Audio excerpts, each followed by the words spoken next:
y'all. It's Bridget Cutshaw with Real Things Living. Today, my guest is Anthony Mohr. He is the author of Every Other Weekend, and he also is a judge, a retired judge, and he served 26 years on the Superior Court of California. Can you say hi, Anthony? Sure can, Bridget. Thank you so much for having me on the show. It's delightful to be here. I appreciate it, and I love talking to authors and the stories that they share because it's we learn so much from each other, right? We do. And We do. What I one find is the thing, literary community is very, very giving. People yes, always happy to share their work, give each other ideas, cheer each other on when they get a publication. It's uplifting. we need that because no matter how well you've done in your career, it's still scary for people to write and publish a book. I'm sure you probably felt that at some point. Oh yeah. Oh yeah. When you're trying to write a book and you're bleeding onto the page, you wonder how people are going to react to it. In fact, I got a call this morning from one of my stepbrothers, the child of my father's second wife, and we hadn't really talked about the book. It's been over a year now, but he finally said, "Look, I'm glad you wrote it. It was very wonderful to read it. I learned a lot. It was difficult, at some places where you talked about my mother, but I understand what was going on now. I'm old enough." Right, when you're a child, it's very hard to grasp Yeah. it, and that's one thing we don't talk much about is being the child of a divorce, how that affects the Yeah. children, and that's one thing you and I have in common. We're children of divorce, and same with my husband, and I think that's why he and I know how to connect or our experiences. He was the man and I'm the girl, but I mean, boys experience it differently probably than girls. Probably so. Yeah, my wife also came from a divorce situation. Her parents were intact, but she herself is now on her second marriage. Oh, wow. Yeah, Yeah, it's just tough, and everybody's situation in life changes and pivots, and some people want to stay in the same place, some people don't want to progress. I don't know if progress is the right word, but so I guess the first question that came to mind is what prompted you to write the book Every Other Weekend? good What? question. My parents were very friendly with a literary agent, Reese Halsey and Doris Halsey, the Reese Halsey Agency. They represented some very big players: Aldous Huxley, Ring Lardner, Turan Kamal, Irving Shulman. They had some big names in their stable. And once I became a lawyer, and by then my parents had divorced, both sides had remarried. Dad was a known actor. My stepfather was, a very successful businessman. And Doris called me and said, "Look, you've got to write a book. You've got a story here." And I said, "Doris, I'm too busy practicing law, and I have no story to tell." So that's that. I become a judge in 1994, and Doris and I get in touch again because we've always been friends. And she says, "You've got to write the book." And I said, "I'm too busy being a judge." There's just, and again, there's no story. But I do like to write. And I was writing some essays, a couple of short stories. A couple of the essays were getting published. I went to a writing conference it was then called the Squaw Valley Writers Conference. It's now the Community of Writers. And a couple of people up there said the same thing. They read the essay I had to submit to get in, and they said, "You really have to lengthen this and make it a much longer form." And I thought, okay, maybe they're right. And I started tinkering around with chapters, if you will, including some essays that had made it into print. And then COVID came along, and it was time to retire from the court. And I also got into the Harvard Advanced Leadership Initiative. So all of that gave me time and the impetus, if you will, to write the book. And I did it. I cobbled together some of the chapters I had already done, a couple of essays I had already published, wrote into the gaps in the story, and presto, Every Other Weekend, coming of age with two different dads, got published. Wow, that is amazing that especially from a man sharing that. Most men don't. Right? You know, I think you're right. One of my very close friends, who's a lawyer and a woman, called me on the phone. She actually blurbed the book. But she said, "You were really brave to write this." And Yep. I don't think people would tell a woman that. Yeah, I Yeah, just you are don't. being I think you're being vulnerable, which I think is what we need more of, uh, in our culture. Is that the right word? I guess so. I guess so. More open, if you will. More open, yeah, yeah. Being open is a proper term, Yeah, and again, I think that's what connects us. Just in general, we all have something similar to right. share, and we can learn from it. So, what do you think when you wrote this book? What does it mean, really? Is there a takeaway for? It's really meant for the adults to read it, maybe, right? Not the It's really kids. meant for adults. You're absolutely Yeah. right about that. It's hard to say what the takeaway is. And when I wrote it, I wasn't thinking of a takeaway. When I wrote it, I was just saying, I want to tell my story. And I was writing it really to my friends from high school because most of it takes place during my teenage years. And I'm lucky enough to have a lot of high school friends still in my circle. Uh, from I don't know, maybe it's because we all came from Beverly Hills or whatever, and we kind of feel like there's a certain connection, a certain uh, shared experience that most people don't have. So I wrote it for them. Um, but if there's a takeaway, I guess maybe it's an instruction for parents if they remarry and have a blended family. What do you do with the Right. kids? Uh, my job one would be get the kid into therapy because even if the kid seems perfectly adjusted despite the divorce, they're probably not. So get the kid into therapy. Another takeaway might be if you're a child, and I know I'm not writing this for children, but parents could tell the kids if you are a child and you end up in a blended family, a quote unquote broken home, which is the term that used to be used. Unless you want to be a scientist or a doctor, be a judge because Right. growing up in two different families is perfect preparation for the bench. To see That's a good. two different views of something, two different stories, two different cultures. That's what we do. When you're in a trial, you're dealing with two very different worldviews, maybe three, four, or five worldviews, and you have to sort them out and figure out, a who do you believe? Unless it's a jury trial, then they decide who you believe. Uh, but also what the law is, and apply the law to these people. And if you can, get them on with their lives. Maybe you could settle the case. Most cases do settle. That's true, and some divorces are simple and some are very complicated, Right. and my parents had a the second divorce was very complicated, and it was because I had to go I'm sorry, I had to go be a witness and testify at some Oh stuff. no. I'm like, that was very traumatic. How I old were you? no, 16 or 17, I think it was Yeah. 16. And so you have an attitude anyway when you're 16. And you know what I'm saying? And that's just kind of in a way, but that was just, I'm sorry, just sharing. I was just embarrassed because it was a smaller city and everybody knew about it. So that's kind of why I wanted to be perfect. Yeah, that's rough. That's It's, rough.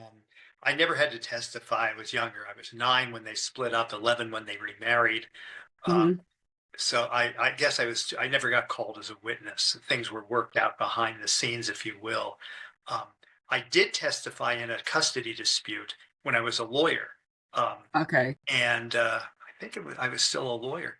The judge who heard the case was a good friend of mine.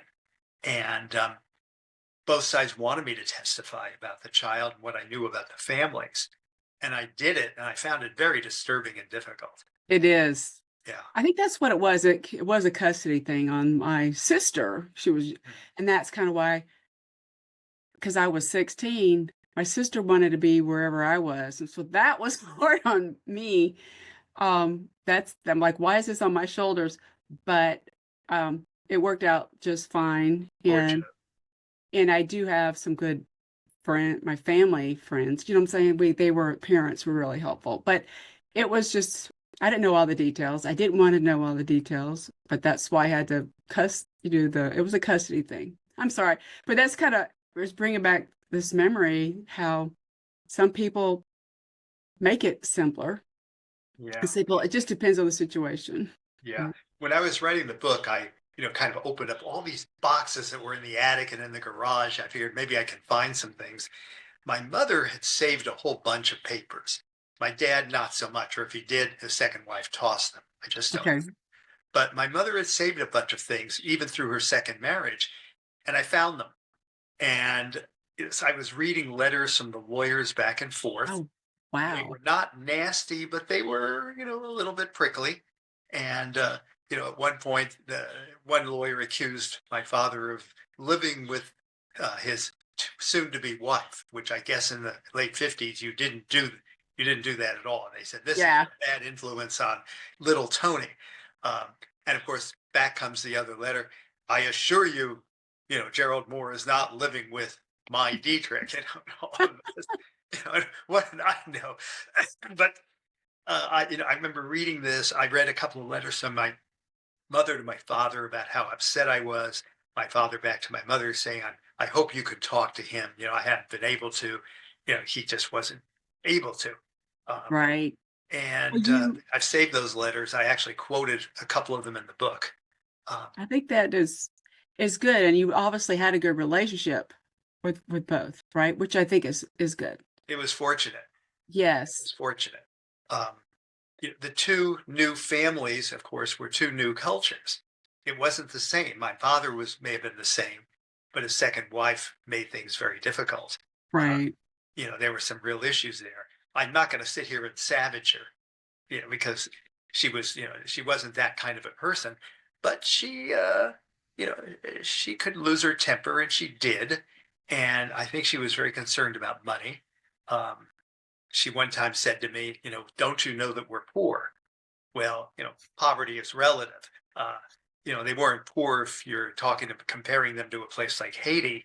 Uh, but if you're comparing them to what his second wife, I think, expected after marrying an Okay. actor, she Right. was clearly upset that they didn't have a lot of money. And for me, it was a huge study in opposites, because my stepdad was doing very well and making lots of money. In fact, he was mentioned in a book called You Only Have to Get Rich Once. I do mention that in the book as well. Okay. So one weekend, I'm with a very wealthy group. My stepdad has his own boat. We're out sailing. Uh, he's living the high life, but very focused on his work. The other weekend, I'm with my father, who's really having to watch his pennies, and his wife, who is making sure I know how little money they have. Right. That's kind of right. That was like, whoa. Right. And you're like, that was a hard balance for you, probably, right? Yeah, I did my best. I did my best. I don't remember crying myself to sleep over it. What I did do is try to find a stable center, which turned out to be school, fortunately. That's good. Yeah. And then are you have other siblings? I was an only child. Oh, okay. Okay. But I picked up two step siblings from my mother's husband and two step siblings from my Okay. father's new That's good. wife. So, and Okay. we're all still in touch. We're all That's close. good. Yeah. Yeah. That's That's so the good. fortunate part of And so did you get involved back, I don't know if back in your time frame about high school stuff. I use sports or getting involved in things like that to help me a little bit. I was really good at school, but then I was a girl. You know what I'm saying? It's just so it. Mm. different. Yeah. But I got involved in sports, which was they were promoting that for girls at that time. The Title Right. IX, when Title IX was passed. Yeah, that's great. Um, So I just tried to I didn't want to go home, Tony. That's kind of what part sports were you involved everything. Just kidding. I was involved in track and field and cross country and gymnastics, and I was a cheerleader. And in? Great. I blame it on my brother. I had an older brother, so I try to emulate him probably because Yeah. he was into that. But I liked it. I enjoyed it. But I also took the stress away from helping raise my sister. I had a younger sister. Oh, okay. That's a harder thing. That's why I was asking if you had siblings at the time. She relied on me. I'm like her mother. Um, I was I was a calm middle child. How's that? Which is good. Okay. And how much younger was your sister? 8 years younger because she's from my mom's second husband. That's significant. Correct. That's not 2 years. That's significant. Right. And so what's my brother and I have the same mother and father. Yeah. And but I grew up, I was I think my dad was stationed in Vietnam. I'm sorry, in France before Vietnam. That's how I met my mother and brought her back to the Yeah. US and had my brother, then me, and then Vietnam. And that's kind of messed up a lot of marriages. I can see why your parents' divorce was complex, Mhm. much more than mine. Right. But my mom is just a strong woman, and I didn't understand what she was dealing with. And I, my brother and I, we're both like, no, we're not going to be involved in the military because we saw what happened to our family, two marriages. Where in Vietnam were you? Were Well, you? my mom was born there, but I was born here in Fort Knox in the Oh, U.S. And my mom is actually half French and half Vietnamese, so people don't realize the French have a had the territory of Vietnam back in the before oh, World War II. my age people knew that. Right, but people might. I mean, I'm going to be 60 this year, but a lot of people don't know that. We need Yeah.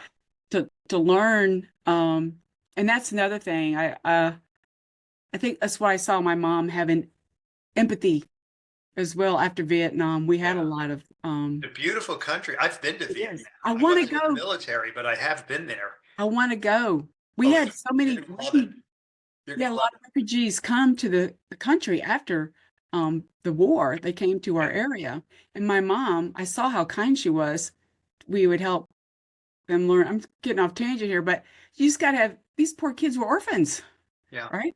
Yeah. And Well, they moved a lot of Vietnamese refugees. We flew them out, a lot of them, and they ended up on in Camp Pendleton. yeah, And I remember driving down there one day with a couple of friends, and we visited the camp and we walked around and saw what was going on. It was really eye-opening. That was in it, 1975 that we did that. that's at the same time frame they came to Georgia, where I was living near Fort Benning, Right. whatever it's called now. They've changed some of the base names, but we had a lot of refugees come there, and I helped my mom try to teach them English. Yeah. And so you just gotta, no matter what you're dealing with, if you're the child of a, divorced family, your parents, we don't know what they're going through. You have to have some Sure. empathy for them, right? You just don't Yeah. know. I knew what my mother was going through. Okay. She was not the same woman I had known during the marriage. Uh, Okay. but I saw her slipping when she kind of thought that the marriage was rocky. I saw that. And, but once the divorce occurred, she was very worried about money. Um, she was very sad. At one point, she developed Bell's palsy. Oh, Fortunately, she wow. got over it. Um, she choked back tears a lot. It was just a very, very somber time, which of course rubbed off on me. And I was a very somber, you know, kid who cried a lot as well. It was very upsetting. I wanted her to get married as soon as possible, and I didn't care who. She could have married King Kong, and I would have been happy. Have someone to support her, right? Some Yeah, physically, not physically, but emotionally and financially is quite, it's just so different. Our time frame, like what my mother went through and your mother went through and what women are dealing with now, that's I'm sorry, I'm going off another tangent here, but the younger girls, they don't understand what these older women went through. yeah, Um, it's that's true. my perspective.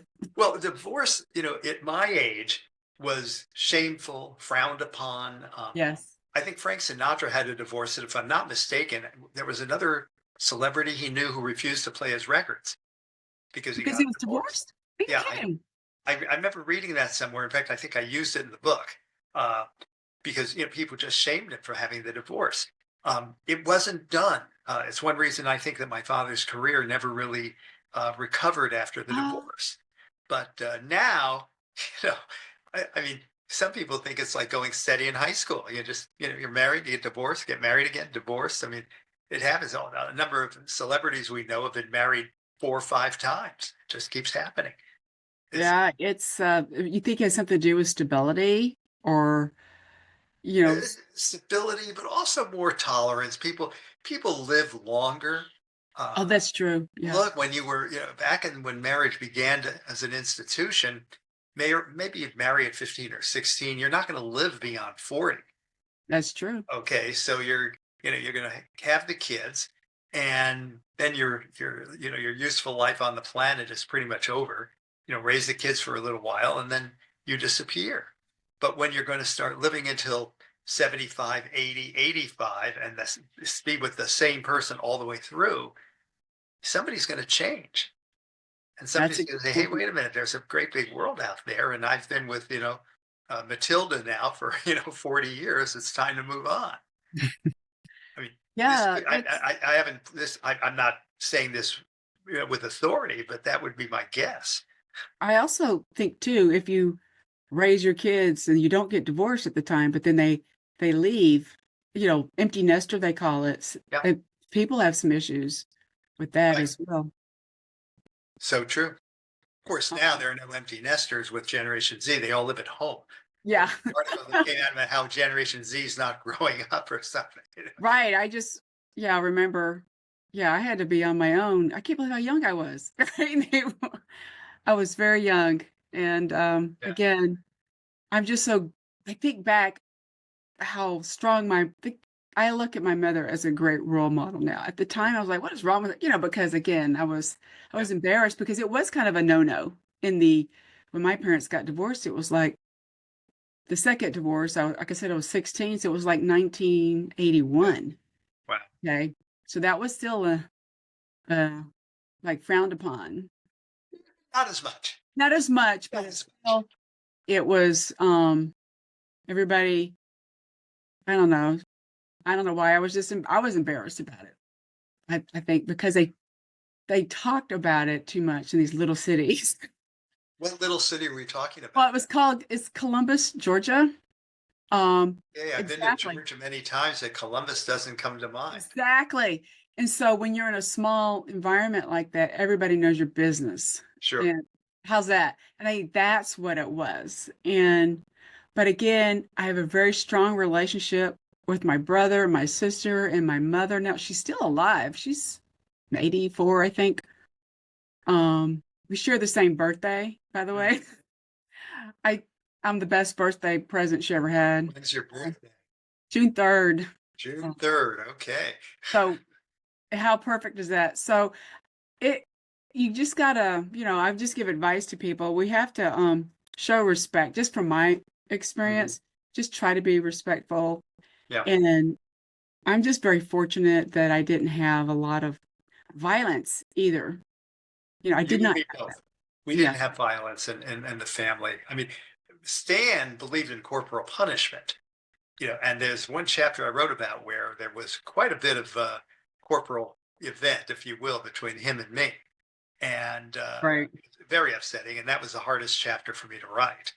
Um, Fortunately, we stayed close and we got by it.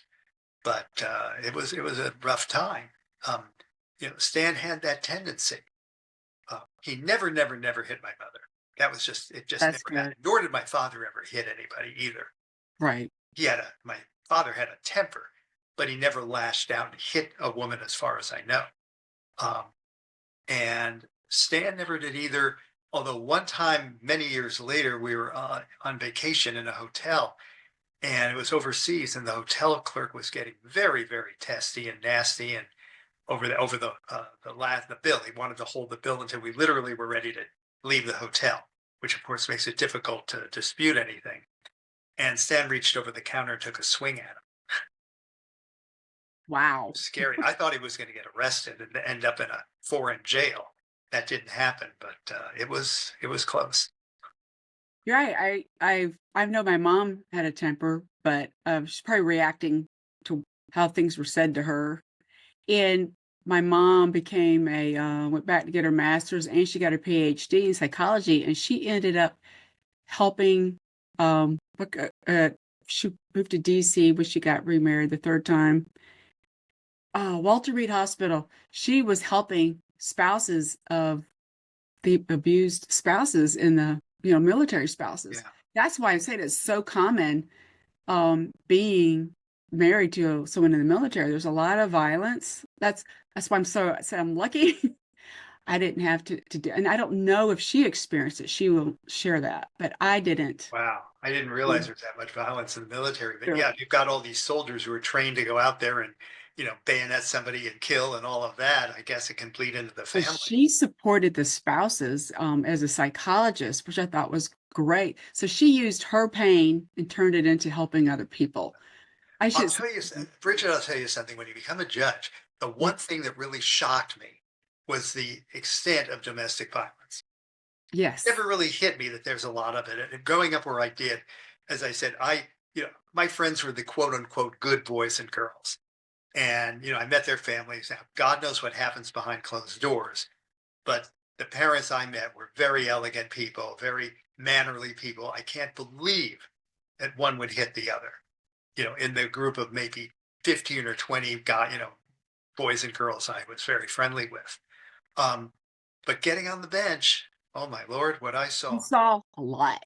Yeah, Yeah, I tried several of them. We obviously pled out, did plea bargains with dozens of these things, and it knew no boundaries. I mean, I had one case where the guy was extremely rich, lived in actually in the Palisades, which of course, unfortunately, is probably gone by now with the fire today.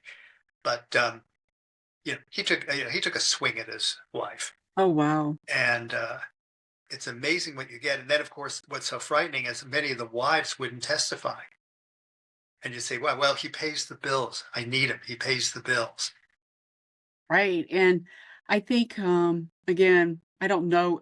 I know my mom's second husband, the one that raised me, he was probably verbally Mhm. um verbal, I should say Yeah, verbal, verbal abuse. verbal abuse. I had that from him a little bit. That's too bad. And because I'm just telling you, she had left um to go to a different job position. And I remember him saying stuff to me. And I just finally spoke up one time. Anyway, but I stood up for myself. And her third husband was the best thing ever. He was very supportive. And he said, Bridget, you're a girl. You can do anything you want. He gave me a lot of confidence. He was a West Pointer. He went to West Point in Special Forces. Oh, wow. And at first I didn't like him. I was, when they got married, I was 17. And, but he was very kind. And he was basically ended up being a diplomat for the government Oh, cool. uh, That's great. overseas. I don't know half the stuff he did, but yeah, he spoke French, Arabic, and everything. He was very.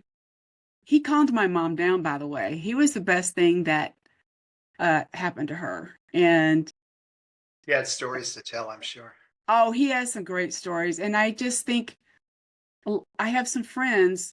Most of my friends that I'm still, their parents never divorced. That's kind of why it's hard to, I didn't talk too much Mhm. about it. Yeah. Now, some of my friends got divorced, right? And I have not, which is interesting, right? um, and I think part of it is my husband and I are so opposite. Is that the right thing? We're very opposite. Could be the right thing. Opposites attract sometimes. And I'm a Gemini and he's a Sagittarius. That we're definitely very, very opposite. So I guess, we can't expect people to stay married forever and they might want a divorce. So what do you recommend for parents if they need to plan a divorce? Because you've been through all this personally and professionally. Well, personally, as a child of divorce, I'm not Yeah. quite sure how they planned it. I Right. saw my father when he was planning his second divorce from mine. Okay. He moved out at one point. And, Okay. we met in his little apartment that he rented on Hollywood Boulevard. And he kept saying, "That's it, Charlie. I've had it. I want out," and all of this. Well, he went back to her. But he had an affair with another woman whom I met many times. And that lasted all the way until his death, Wow. which I didn't realize. I thought the affair was over um, when I was a junior in high school. Well, it wasn't. It lasted all the way till his death a few years, about 5 years later. And I found out because the woman's niece ended up at my gym, my health club, and we met by accident and became friendly. And one night over dinner, she said, "Oh, my aunt knew your father." I said, "Who's your aunt?" "Miriam." Drop my fork. Oh gosh, but again, it's an example. You don't know the how we're all intertwined. Right. But So I didn't answer your question. Your question is, how do yeah, you plan for these things? yeah, how do you plan for it? Well, if you really know you're going to do it, uh, plan immediately. Don't do what my father did, which was just sort of walk out and leave everything behind, including important papers. if you're going to do it, be very, very tactical and strategic. You know, line up all the papers. Get your bank accounts in order, your assets in order. Find yourself a good lawyer. Mhm. Find a good shrink for the kids. Get a psychologist for the children. They're going to need it. Um, and try to be as friendly as you can to the spouse. Just sit them down and say, "Here's what's going to happen." My stepsister did divorce her first husband, and Leslie has a degree in social work, and she's very, intellectual and competent in terms of planning these things. And she did it. She knew she wanted to leave the husband. The husband wasn't working for a long time. He was one of the few people with an MBA during the 1980s who didn't get a job. Wow. But when he finally did get a job, um, she worked it out. She sat him down and said, "Look, here's what's happening. Here's what's not happening. I think we should go our separate ways." And they did it. And, it was civilized all the way. Right. I like that word. They it kept it civilized and didn't what's the word? Amplify the anger. Right. Right. She did it right. I've seen many people who do it wrong. And I don't sit in family law. I never did. I never wanted to. But divorces find their way into civil cases, into criminal cases. Wow. And I Wow. saw them there, lots of them. Wow. Yeah. That's interesting. Um, one other thing that you'd mentioned about you mentioned Hollywood Boulevard. So obviously you're as we're recording there's a fire going on. And Several fires going on. right, Yeah. several fires going on where you're in your area right now. How is that affecting? It's been terrible. The only reason I didn't cancel this podcast is we're safe in our house.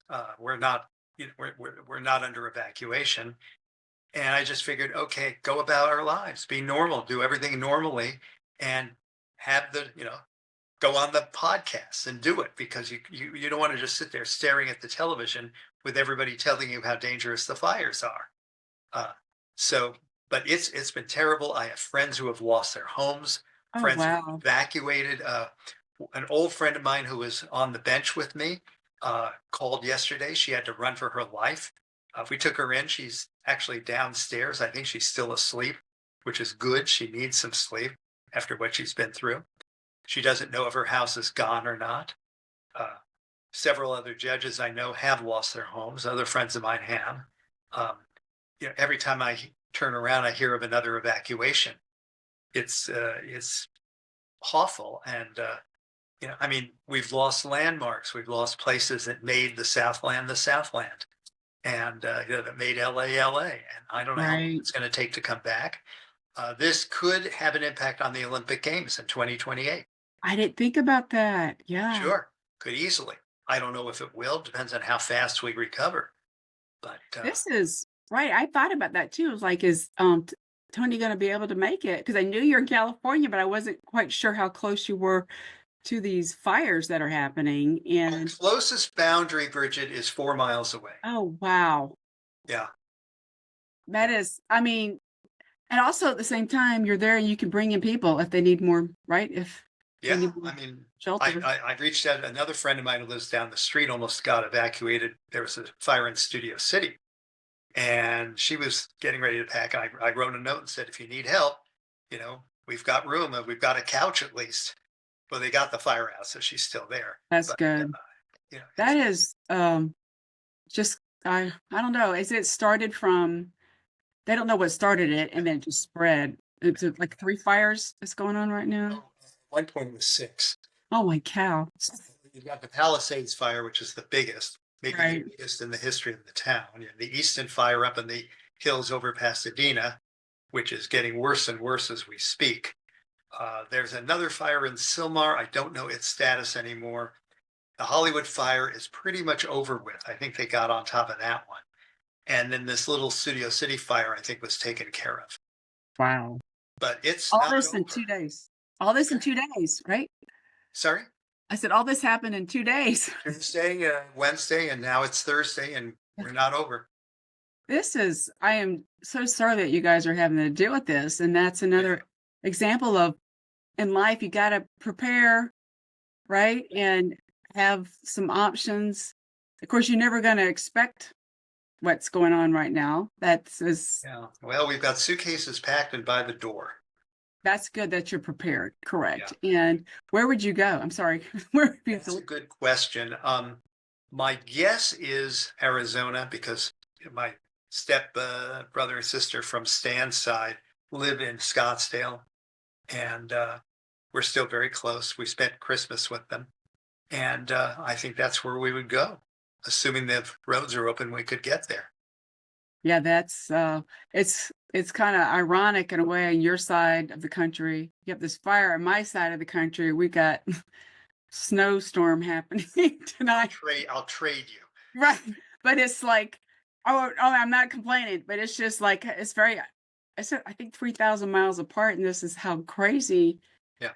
the I don't want to go down the road talking about climate change, but I think that does have a lot to do Oh, I'm sure it does. with what's going on. I'm And sure because it you does. guys had a lot of rain last year, correct? We had a And huge amount of rain. right.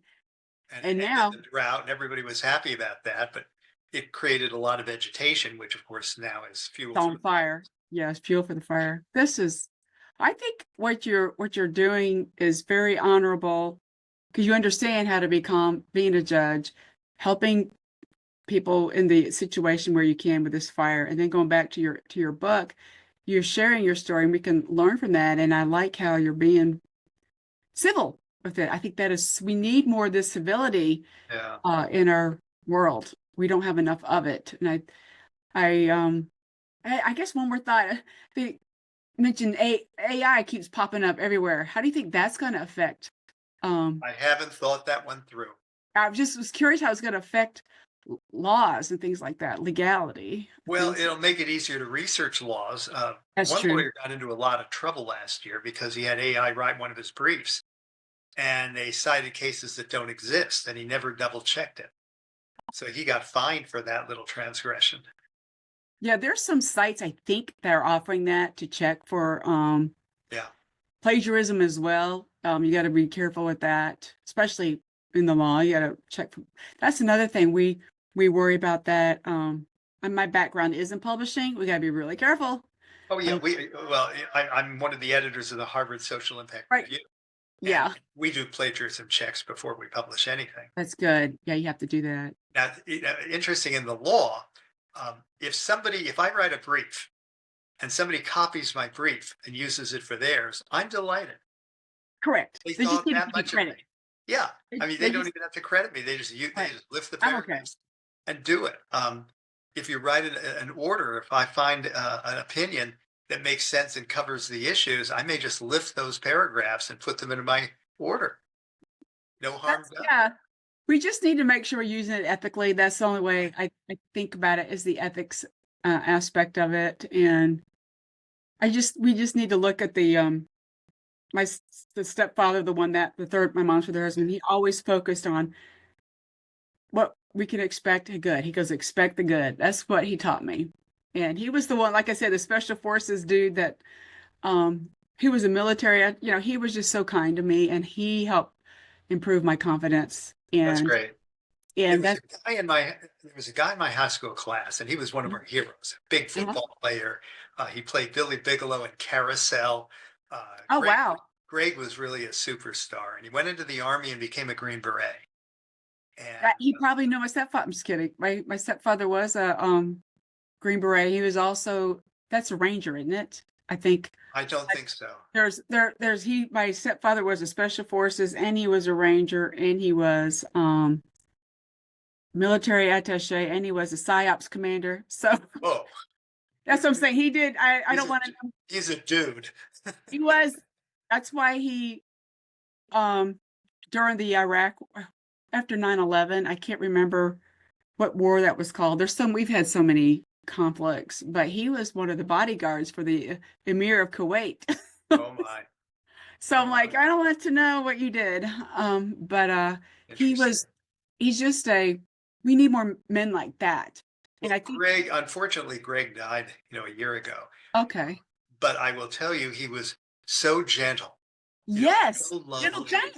Gentle Yeah, giant, but it he sounds like was a gentle giant. I mean, he wouldn't lay a hand on you. And, sure, if somebody tried to hit him, yes. respond. but otherwise, he was just this gentle person with That everybody. that sounds like they very, very similar to my stepfather, and it must be the Yeah, training that they learned that, that they got. They had to be kind, but at the same time, they have to fight when they need the yeah, proper moment. But, right. well, this is a really great conversation, and I'm sorry you're having to deal with this stuff nearby. Hopefully, you don't have to evacuate. I'm really Hopefully, praying for you. hopefully, Um, yeah. for those that are listening, where can, people learn more about you? Well, I do have a website, www.anthonyjmoore.com, and that could lead you into the book. And I've also have some links to essays I've written and published as well. And the book's available on the website or Amazon.com, Barnes and Noble, uh, IndieBound. It's available. And if you go to a Barnes and Noble bookstore, if they don't have the book, they'll order the book for you. Oh, So, and of course, it's on Kindle as well. For yeah, very little money, you can get it on Kindle. some people want the physical, some people want the digital. It just depends Right. on what your preference is. I think this is so great to have this conversation. And for those that are listening, I'll include the links that Tony offered, and I'll include it all there. So just in case you're driving, hopefully you're not driving and listening, but you never know. And again, I appreciate you taking your time. Well, thank you again. It's been a pleasure, Bridget. Good Thank luck you. and take care now. Yes. Have a great rest of your day and be safe. You too. Bye bye now.